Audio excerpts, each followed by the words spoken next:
Magandang umaga mga kasaka. Sa muli, ipakita ko sa inyo yung part ng aming mini-maintain din na mga landscaping. At ito yung medyo sa part na ito, dito magandang spot, isa sa mga magandang spot na ating ipapasilip sa inyo, no. Sa mga nais po pumunta dito, ang lugar na ito ay private property at hindi po basta-basta pumunta dito na walang authority ng aming boss, no.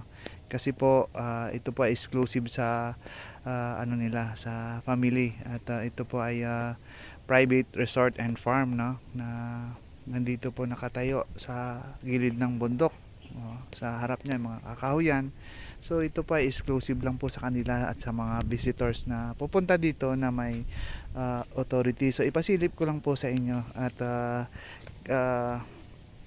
kaya yung mga gustong magpasyal na hindi authorized ay pinagbabawal po sa lugar na ito, dahil po maliban sa mga may cameras and CCTVs, meron po kaming aso na nagbabantay at hindi basta-basta makapasok na walang paalam, dahil yun po sa inyong security. At for security reason, hindi po basta-basta pinapapasok dito sa lugar na ito. So ngayon, ipapakita ko lang sa inyo, inggitin ko lang kayo, no. Ito po yung area na ito, ipababa, no, doon sa sa kabilang part nito. So ito po ay naka-landscape lot, pinimaintain po, winawalis. So pag hindi ito yung mawalis, puno po ito ng damo. Ayan po.